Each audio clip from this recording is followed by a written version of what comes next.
Sir, हमारा jail mission और हमारे पड़ोसी मुल्क का चांद मिशन कामयाब हो गया, क्या कहना चाहेंगे? हाँ, वही तो बेटे, वो मुहब्बे वतन कौम है, वो मुहब्बे वतन है हिंदू। सर, इंडिया ने चांद मिशन लॉन्च किया तो हमारे फवाद चौधरी कहते हैं कि चांद को नीचे से देख सकते हैं तो ऊपर जाने की क्या ज़रूरत है। ये इस तरह के जब हमारे पास साइंटिस्ट होंगे, साइंसदान होंगे तो क्या डेवलपमेंट होगी? बात ये है कि एक बंदे का फील्ड ही नहीं है। अब उस बंदे को, वो एडवोकेट है, लायर है वो, ठीक है, उसका तो साइंस और टेक्नोलॉजी उसका फील्ड ही नहीं है, जाएंगे। सर, टैलेंट किसके पास ज़्यादा, हमारे पास या फिर इंडिया के पास? देखें, ये टैलेंट हमारे पास ज़्यादा है, हमारे पास ज़्यादा हमारे पास टैलेंट ज़्यादा है, सर वो टैलेंट। इसकी डायरेक्शन नहीं है, इस टैलेंट की डायरेक्शन नहीं है। नमस्ते दोस्तों, आप सभी को स्वागत है आप सभी का भाई हिंदुस्तानी भाई के यूट्यूब चैनल में। तो दोस्तों, चंद्रयान 3 पे इंडिया को कामयाबी मिल गया है। चंद्रयान 3 ने मैसेज भेज दिया है इसरो को, मतलब कामयाबी मिल गया है। लेकिन दोस्तों, चंद्रयान 2 जब भेजा गया था तब हिंदुस्तान को कामयाबी नहीं मिला था। लेकिन एक देश का साइंस एंड टेक्नोलॉजी मिनिस्टर, उसने बोला था हम यहीं पे बैठ के पीते पीते, मतलब समझ गए ना, पीते पीते हम चांद को देख सकते हैं। तो चांद पे जान भेज के इतना खर्चा करने का जरूरत क्या है? हम यहीं पे बैठ के पीते पीते देख सकते हैं चांद को, चांद पे क्या है हम लोग समझ जाते हैं। तो वहां जाके वहां पे जान भेज के इतना खर्चा करने का जरूरत क्या है, ये बोला था। वही देश हिंदुस्तान को नीचा दिखाने के लिए, ठीक है, हिंदुस्तान से भी ऊंचा, हिंदुस्तान से भी बड़ा फ्लैग लगा रहा है, वो भी 40 करोड़ खर्चा करके। सोचिए उसका सोच कैसा है। चांद पे जान भेज के इतना खर्चा करने का जरूरत क्या है, ऐसा सोच है उसके साइंस एंड टेक्नोलॉजी मिनिस्टर का। वही देश के गवर्नमेंट हिंदुस्तान को नीचा दिखाने के लिए हिंदुस्तान से भी बड़ा फ्लैग लगा रहा है, हिंदुस्तान से भी बड़ा फ्लैग लगा रहा है, वो भी 40 करोड़ खर्चा करके। कौन सा देश हो सकता है ये बोलिए पहले। इंडिया को, हिंदुस्तान को चंद्रयान 3 पे कामयाबी मिला तो बहुत देश खुश हुआ। अमेरिका, रसिया, चीन भी खुश है, लेकिन वो बोल नहीं सकता है, ठीक है, अंदर अंदर खुश हो रहा है, लेकिन वो देखा नहीं सकता है क्योंकि पाकिस्तान का दोस्त है, इसलिए वो कुछ बोलेगा नहीं, कुछ दिखाएगा नहीं, लेकिन अंदर से खुश है। लेकिन ऐसा मिनिस्टर जिस देश में है, ऐसा गवर्नमेंट जिस देश को चला रहा है, जो हिंदुस्तान को नीचा दिखाने के लिए 40 करोड़ खर्चा कर रहा है एक फ्लैग में, तो उस देश के पब्लिक का सोच कैसा हो सकता है? चंद्रयान 3 पे जो कामयाबी मिला है, इसको लेके उस देश के पब्लिक क्या सोच रहा है ये देखना है, क्योंकि वहाँ के मिनिस्टर का कैसा सोच है ये हम लोग जानते हैं, वहाँ के गवर्नमेंट का कैसा सोच है वो भी जान गए हैं। वहाँ के पब्लिक क्या सोच रहा है चंद्रयान 3 पे जो कामयाबी मिला है ये लेके, ये तो देखने का चीज़ है ना। तो चलिए देखते हैं वहाँ के पब्लिक का सोच कैसा है। अस्सलाम वालेकुम guys, this is Muzammil Qureshi here and you are on my channel daily swag. तो गाइस, आज की इस वीडियो के अंदर एक बहुत बड़ी इन्फॉर्मेशन लेकर गाइस आप लोगों के सामने आया हूँ। गाइस, चंद्रयान मिशन कामयाब होने को आ रहा है। यहाँ पर हमारा जेल मिशन कामयाब हो गया। इमरान खान साहब को, अपने एक्स प्राइम मिनिस्टर को हमने जेल पर भेज दिया, लेकिन दूसरी तरफ हमारा पड़ोसी मुल्क इंडिया चांद पर चला गया। उनका चंद्रयान मिशन कामयाब होने को आया है और कामयाबी उसकी पहले ये कि उसने चांद की तस्वीरें भी भेज दी हैं। पूरी दुनिया, नासा के साथ साथ पूरी दुनिया हैरान है। गाइस, इस तरह की कामयाबी सिर्फ इंडिया ही कर सकता है। ये सारी बातें बताऊंगा पाकिस्तानी पब्लिक को। देखते हैं पाकिस्तानी पब्लिक क्या अपनी राय देती है। आइए मेरे साथ मिलकर जानते हैं। अल्हम्दुलिल्लाह। कैसे गुजारा चल रहा है? गुजारा मेरा तो शुक्र अल्हम्दुलिल्लाह ठीक चल रहा है। रिटायर जिंदगी गुजार रहा हूँ पाकिस्तान में अपने कारोबार की, मगर जो हालात लोगों के देख रहा हूँ ना, यकीन करें दिल खून के आंसू रोता है। ये वो मुल्क है जहाँ पर मुजरम जो उनसे है ना, जब रिहा होता है तो वो बाहर चला जाता है, और जब किसी बेगुनाह को सज़ा देता है जज, तो जज बाहर चला जाता है और बेगुनाह को अंदर दे देता है। ये वो मुल्क है। हैं? हमारा जेल मिशन का हाल और ऐसा हमारे ही हुआ पड़ोसी है। मुल्क का चांद मिशन कामयाब हो गया, क्या कहना चाहेंगे? हाँ वही तो बेटे, वो मुहब्बे वतन कौम है, वो मुहब्बे वतन है हिंदू। ये जो उनसे हैं ये अपने पेट के साथ मुहब्बे है, इनको अपने पेट से मोहब्बत है, मैंने मोहब्बत है, इन्हें अवाम से मोहब्बत नहीं है। जिसको अवाम से मोहब्बत है उसे जेल में फेंक दिया। जिसने 2 कैंसर हॉस्पिटल बनाए और तीसरा बन रहे है, जिसने नमल यूनिवर्सिटी बनाई जो कि नामुमकिन थी, जिसका सर्टिफिकेट आपको वहाँ से मिलता है, सीवी वहाँ से मिलती है, पेपर वहाँ पे टेस्ट होते हैं। इस कौम को नहीं कदर है। बस मैं ये कहता हूँ, या अल्लाह जितने भी पटवारी हैं इन सब को मरियम नवाज जैसी बेटी अता फरमा। बस मेरी ये दुआ है, या अल्लाह जितने भी पटवारी हजरात हैं इन सब को मरियम नवाज जैसी बेटी अता फरमा। सर ये दुआ है कि बदुआ है? ये दुआ है, इनके लिए दुआ है, इनके लिए दुआ है, क्योंकि ये कीमे के नान खाने वाले अकल से पैदल, इन्हें ये पता ही नहीं कि वो ग्रोथ रेट उसके दौर में क्या था, अब क्या है। उसने लोन लिया तो क्या किया और इन्होंने लोन लिया तो क्या किया। उसने घड़ी बेची तो अपने चीफ सेक्रेटरी से कहा कि जाओ जाकर बनी लाला की सड़क बना दो इन पैसों से, ये जो घड़ी बेची है, हैं? ये मर्सिडीज ले गए 6-6 लाख रुपए में। उसने जो रेट लगा उससे आधी पेमेंट के ऊपर उसने घड़ी दी। क्या बात करते हो मेरा बेटा। तमाशबीन लोग हैं ये, वो लोग हैं। मरियम का बाप जौन सा है वो बेनज़ीर की और नुसरत भुट्टो की आपको नहीं पता। हेलीकॉप्टर से उनकी तस्वीरें फेंकी गई रक्स करते हुए, बड़े बड़े नाजेब अल्फाज इस्तेमाल किए गए।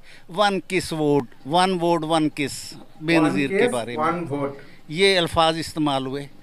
हम कहते थे बहुत पैड़ा है जनाब, नवाज शरीफ ऐसे कर रहा है, क्या बोलना चाहता है। और उसकी बेटी आई, उसने नंगी पिक्चरें बना ली, वो उससे भी पैड़ी निकली। प्राइम मिनिस्टर का बेटी भाई है, ये सारा कुछ जौन से ना, सच पूछो तो ये पुतली तमाशा जौन से ना, क्या होगा। प्राइम मिनिस्टर का एक बेटी ऐसा होगा एस्टेब्लिशमेंट है तो बहुत पाकिस्तान का हाल क्या ताकतवर, होगा। वो कर रही है। जिसने फातिमा जिना के गले में लैंटेन लमका दी थी, उसका निशान था लालटेन। सर अलादगी ली हमने जिनसे, आज वो तो हंसते होंगे। यार जिनसे लैदगी हमने ली ना, जी सर, जिनसे हमने अलादगी ली आज वो देखे कहाँ पर हैं। बांग्लादेश देख ले जो हमसे अलग हुआ, आज उसकी इकोनॉमी चेक करें। इंडिया देख लें आप सर, $600 बिलियन के रिजर्व रखे हुए हैं। क्या हम मुकाबला करना चाह रहे हैं? हम यहाँ पर बैठ के तो बातें करते हैं। नहीं हमें मुकाबला जो हमने करना है ना, एक दफ़ा इस कौम को शऊर आ जाए और ये कौम जौन सी है ना, ये मुतालबा करे कि जितने चीफ हैं ना पाकिस्तान में वो सब अफगानिस्तान से आए। चीफ जस्टिस अफगानिस्तान का हो, पठान पक्का मुसलमान नमाजी, चीफ आर्मी स्टाफ जौन सा। तो यहाँ पर तो कहते हैं कि अफगानिस्तान पाकिस्तान में टेररिज्म कर रहा है, पाकिस्तान यहाँ पर अफगानिस्तान। यार पहले यही समझते रहे हम, पहले हम आज तक यही समझते रहे। अल्ताफ हुसैन को गालियां देते रहे कि अल्ताफ हुसैन जौन सा मुहब्बे वतन नहीं है, हैं? और अब आंखें खुली हैं कि यार वो सही कहता था, हम ही गलत थे। आसमां जहांगीर कलपती थी, चीखें मारती थी, हम कहते थे ये गद्दार है, साली साइकिल है, ये गलत है, हमारी फौज को ऐसे कह रही है। मगर नहीं, वो पता लगा कि नहीं वो सही थी। बिल्कुल सही। अफसोस हो रहा है हमें, अफसोस हो रहा है यार, जब बंगालियों को देखते हैं जिन्हें हम पैर की जूती की नोक के ऊपर भी नहीं रखते थे, वो किधर चले गए हैं। के लिए ही तो पाकिस्तान खत्म हो गया। बेटे जरा गौर करो, वाकया करबला मुहर्रम का महीना है, 72 तन थे, झुके नहीं कट गए, और ये 1 लाख थे। ये कटना तो बहुत दूर की बात, 1 लाख बंदा 1 लाख गोली चलाए तो कितना फौजी मारता है, जबकि गन में से ब्रस्ट निकलता, गोली नहीं निकलती। हिंदुस्तान के हाथ फौजी इंडिया का मर जाते, शहीद हो जाते, उन्हें भी तो मारते ही। पाकिस्तान का 93,000 सैनिक उसी के लिए बोल रहा है। जब उसे लेने के लिए गए ना, मुजीबुर रहमान को वहाँ से उठाने के लिए लेकर गए, तो अवाम आ जाती थी तो जनाब पुलिस को मार मार के भगा देती थी। फिर यहाँ से जनाब अली फौज गई, उसे उठाकर लेकर आई। तो उसने भुट्टो को कहा, भुट्टू पैगाम दिया कि भुट्टो को पैगाम दे देना कि आज मेरी बारी है, कल तेरी बारी आएगी, याद रख। मैं तो शायद बचकर आ जाऊं, तुझे ये लमका देंगे। लमका दिया, लमका दिया। क्या फ्यूचर हमारा? अकल नहीं थे मौजा ही मौजा, जे अकल लगी तो फिर सोचा ही सोचा। अद्धे शुक्रिया। अस्सलाम वालेकुम। वालेकुम सलाम। सर कैसे हैं आप? शुक्र अल्लाह का। सर नाम आपका? मोहम्मद इशफाक। क्या करते हैं? सेल का काम करता हूँ। सेल्स का काम करते हैं। सर क्या हालात चल रहे हैं? हालात आपके सामने जो इस वक्त ज़्यादा मार्केट में इस वक्त जो ना अफरा तफरी फैली हुई है, हालात पूछ रहा स्टेबिलिटी है कोई पूरा नहीं। दुनिया के सामने है हालात पाकिस्तान सर में। पूरा एक दुनिया तरफ हम देख जो रहा है जेल पाकिस्तान मिशन हमारा कंप्लीट हो गया, जो उसको हमने पूछ अपने रहा है, एक्स प्राइम मिनिस्टर को कैसा हालात? जेल पे भेज दिया, लेकिन उसी तरफ हमारे पड़ोसी मुल्क इंडिया ने चंद्रयान मिशन को भी कंप्लीट कर लिया। चांद की पिक्चर्स खींचकर उन्होंने पूरी दुनिया को हैरान कर दिया। चांद की वीडियोस भी आ गई हैं। क्या कहना चाहेंगे, क्या डिफरेंस है हमें और उनमें? देखिए मुकाबला जो है ना वो पॉजिटिव कंपटीशन होना चाहिए। ये झंडों का कंपटीशन करके हमने क्या करना है? ठीक है, वो 40 करोड़ रुपया वहाँ पे लगा रहे हैं, हमें इसका क्या फ़ायदा 40 करोड़ लगाने का? हमारे ही टैक्सों से ये बिजली इतनी महंगी है, हर चीज़ इतनी महंगी हो गई है। ठीक है, ये तो हमसे काबू नहीं हो रहे। ठीक है, बाकी जहाँ पे पैसे खर्च कर रहे हैं वो तो जगह नहीं बनती खर्च करने की। खर्च वहाँ पे करें जहाँ पे ज़रूरत है, आवाम के ऊपर खर्च करें। इस तरह अगर ये ब्लाइंडली लोगों को लूटते रहेंगे, ठीक है, तो मुल्क का बनेगा क्या? वो भी मैं एक बात सुन रहा था कि यहाँ पे वो मार्शल लॉ नहीं, पार्शल लॉ जो है ना वो चल रहा है। तो या तो इसको कंट्रोल करें, आवाम को कोई डायरेक्ट फ़ायदा हो। इसका क्या मतलब है? मतलब कि हर चीज़ जो है ना वो अपनी मर्ज़ी से करते जा रहे हैं। ठीक है, आवाम की तो राय है कोई नहीं। कौन सी डेमोक्रेसी है यहाँ पे जिसको आप फॉलो कर रहे हो? डेमोक्रेसी का मतलब होता है कि आवाम के लिए आप कुछ करें, आवाम का वोट है, आवाम के लिए करें। आवाम के लिए कर कुछ नहीं रहे, अपने सारे केसेस खत्म कर लिए। हमें क्या दिया उन्होंने? आवाम की मर्जी से जो इलेक्ट हुए थे तो वो तो हटा दिए। वो किन्होंने हटाए हैं? वो किन्होंने हटाए हैं? जो पहले थे ना, साबका जो थे, उन्होंने हटाए ना सारे। ठीक है, या तो आवाम की मानते हो, आवाम की मानते ही नहीं तो फ़ायदा क्या करने का? सर दुनिया के सामने हमारी इमेज किस तरह की जा रही है? अभी देखें, शुरू से लेके अभी तक जो भी प्राइम मिनिस्टर एक्स होता है उसको वो सीट से उतरता ही उसको जेल पहुंचा देते हैं। तो देखें जी, जिसने जो करना है उसने पढ़ना है, वो चाहे कोई भी हो। हम किसी को सपोर्ट नहीं करते, हम सिर्फ सपोर्ट करते हैं अपने आप को कि हमारे लिए क्या किया जा रहा है। हम इतने टैक्सेस दे रहे हैं, बिजली का टैक्स दे रहे हैं, पेट्रोल का टैक्स दे रहे हैं, गैस का टैक्स दे रहे हैं, हर चीज़ का टैक्स दे रहे हैं। उसके अगेंस्ट में मिल क्या रहा है? असल में जाए तो वहाँ पे धक्के। London, America. सर इंडिया ने चांद मिशन लॉन्च किया तो हमारे फवाद चौधरी कहते हैं कि चांद को नीचे से देख सकते हैं, तो ऊपर जाने की क्या ज़रूरत है? ये इस तरह के जब हमारे पास साइंटिस्ट होंगे, साइंसदान होंगे, तो क्या डेवलपमेंट होगी? बात ये है कि एक बंदे का फील्ड ही नहीं है। अब उस बंदे को, वो एडवोकेट है, लायर है वो, ठीक है, उसका तो साइंस और टेक्नोलॉजी उसका फील्ड ही नहीं है। जिसका फील्ड हो उसको लेकर आए। ठीक है, बात तो फिर बनती है वो उन चीज़ों को समझता हो। जो समझता नहीं है, एक डॉक्टर, एक अगर फर्ज करेंगे मेडिकल को प्रोफेशन है, ठीक है, वहाँ पे आप एक एजुकेशनिस्ट को ला के बिठा दें, वो क्या करेगा वहाँ पे? तो वहाँ पे हर फील्ड का बंदा लेकर आए जो वाकई वहाँ पे सही प्लेस हो, जिसको उन चीज़ों का पता हो। जिसको पता ही नहीं है तो वो ऐसे ही होगा जो अब हो रहा है। और किसी के पास भी ऐसे पढ़े लिखे बंदे हैं ही नहीं। किसी भी पार्टी के पास ऐसे पढ़े लिखे बंदे हैं ही नहीं, चाहे वो कोई भी पार्टी है। अगर ऐसी पार्टी कोई आए जिसके पास ये पढ़े लिखे बंदे हों, आप वो अपने मफादात को देखते हैं, आवाम के मफाद को नहीं देखते। क्या कहना चाहेंगे कि हमने तो अलहदगी इसीलिए ली थी भारत से कि तरक्की करेंगे, तो क्या आलम है? देखें जी, वो मिशन ठीक था। आपको एक पाकिस्तान मिल गया, आज़ाद पाकिस्तान मिल गया, ठीक है, जहाँ पे आप नमाज अपनी मर्ज़ी से पढ़ सकते हैं, अज़ान अपनी मर्ज़ी से दे सकते हैं। वो जो कायदा ने किया वो बिल्कुल ठीक था, वो गलत नहीं था। उसके बाद हम लोग जिस तरह के आ गए हैं, ये हमने गलत किया है, इसमें उनका कसूर नहीं है।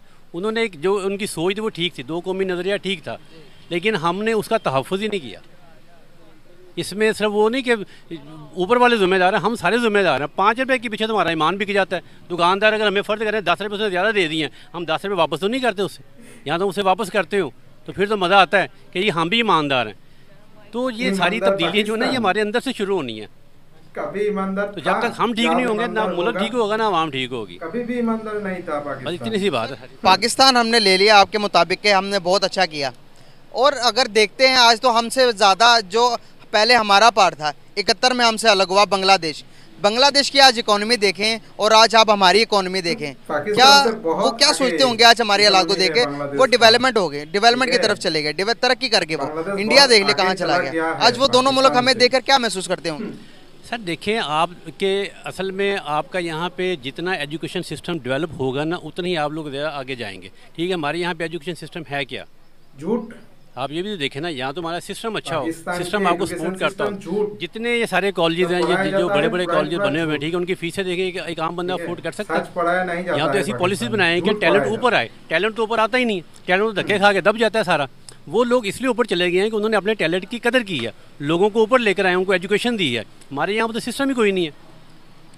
मैंने कि एक पढ़ा लिखा बंदा यहाँ पे जो डिग्री होल्डर है वो यहाँ पर रेलवे के आगे खड़ा है, वहाँ पे आप क्या करेंगे? जॉब तो यहाँ पे है कोई नहीं। अब पिछले दिनों मैं एक हॉस्पिटल में चला गया, अनमोल हॉस्पिटल में चला गया, तो वहाँ पे एकदम जो ना वो सारा वो उसका कॉरिडोर भर गया।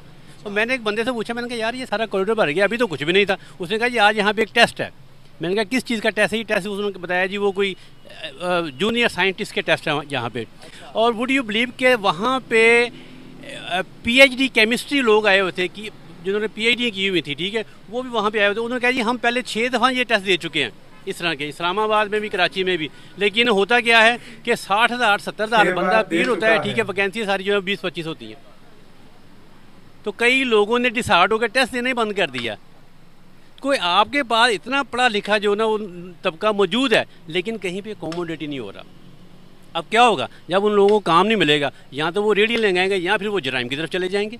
टैलेंट किसके पास ज़्यादा, हमारे पास या फिर इंडिया के पास?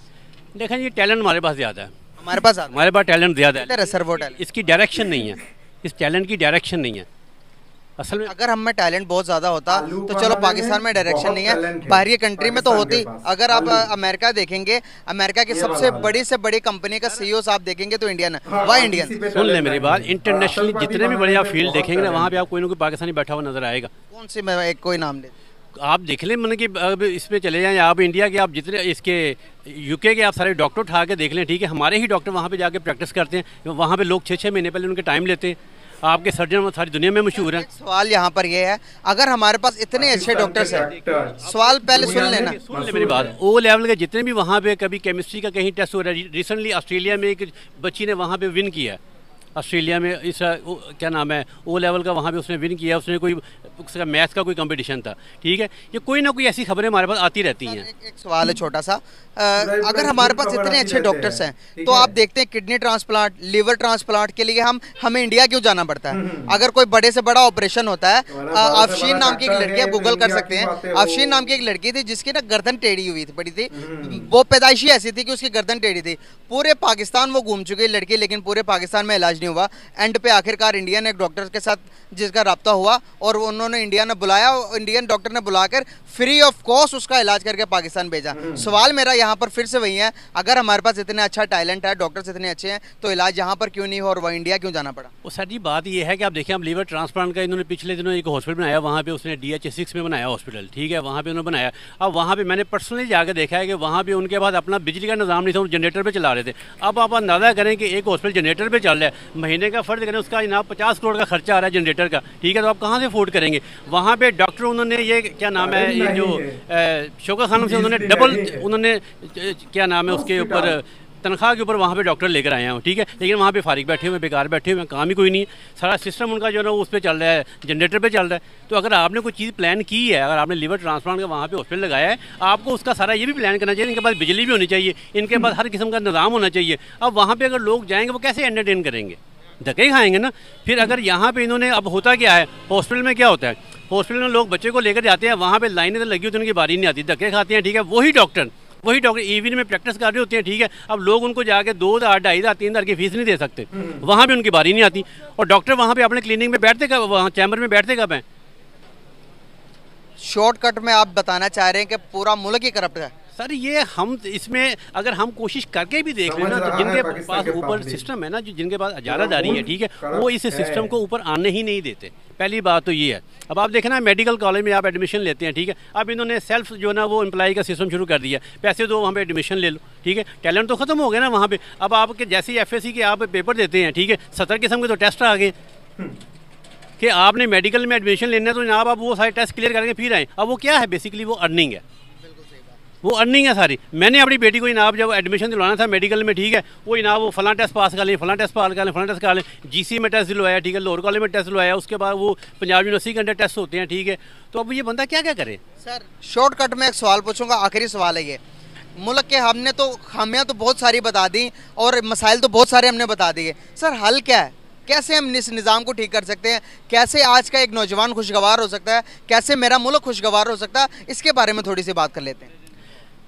सर निज़ाम तो देखना कि अब वो कहते हैं ना, हमें एक टीचर थे हमारे, हमें बीएससी में पढ़ाते थे वो, हमने उनसे ये बात पूछी तो उन्होंने कहा कि कोई पैगंबर आएगा तो वो ठीक करेगा। हमने कहा पैगंबर तो आना कोई नहीं, उनका फिर निज़ाम ठीक भी नहीं होना, ये निज़ाम ठीक भी होना। और ये जो राइटर थे शफाक अहमद, उनके छोटे भाई कराम अहमद थे, उन्होंने ये बात की थी। तो बात यह है कि यहाँ पे सिस्टम को ठीक करने के लिए सिस्टम के बंदे चाहिए, ठीक है। जो भी गवर्नमेंट आती है वो उन बंदों को तो लेकर नहीं आती जिन्होंने सिस्टम ठीक करना है, वो उन बंदों को। अब देखें ना, आप किसी भी जमात को उठा के देख लें, उनकी जब गवर्नमेंट आती है वही घिसे पेटे उनके जो 25 वफाकी वीज़े होते हैं वही दोबारा आ जाते हैं।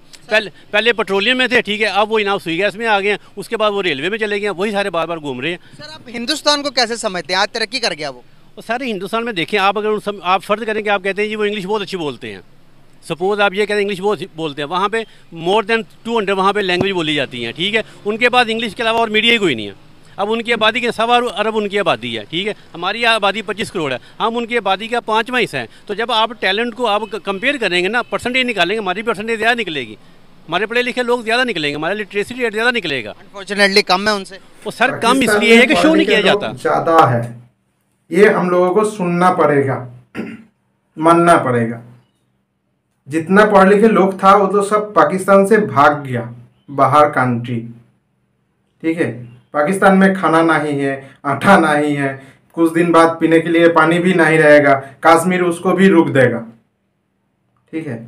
उसी देश के मिनिस्टर वो बोलता है चांद पे जाके इतना खर्चा करने का जरूरत क्या है। ऐसा मिनिस्टर, वो भी science minister, science and technology minister, law लेके पढ़ाई किया और मिनिस्टर बन गया साइंस का। वो है वकील, वो मैनेज कर रहा है साइंस मिनिस्टर। कैसा मिनिस्टर होगा, साइंस को मैनेज कर रहा है, पूरा पाकिस्तान को वो समझाएगा साइंस क्या है। मिनिस्टर बन के बैठा हुआ है लेकिन वो वकील है, तो कैसा मिनिस्टर होगा, वो देश का हाल तो ऐसा ही होगा। हॉस्पिटल, लिवर ट्रांसप्लांट हो रहा है, हॉस्पिटल में बिजली नहीं है, जनरेटर चल रहा है, तो वो देश का हाल कैसा होगा, ऐसा ही होने वाला है। इंडिया को देख के कोई हैरान नहीं है, क्योंकि इंडिया को देख के पूरा दुनिया खुश हो रहा है, लेकिन पाकिस्तान को देख के तो पूरा दुनिया हैरान हो रहा है कि भैया पाकिस्तान का हाल क्या है, कौन समझाएगा उसको। एक भी आदमी रहता उसको समझाने के लिए तो बहुत अच्छा होता, कोई भी नहीं है पाकिस्तान को समझाने के लिए। मिनिस्टर ऐसा होगा, प्राइम मिनिस्टर का लड़की का हाल ऐसा होगा, नंगा छवि फेंक रहा है, तो देश का हाल क्या होगा भैया। तो सोच के मुझे हंसी आ रहा है, इस देश का हाल कुछ दिन बाद क्या हो सकता है।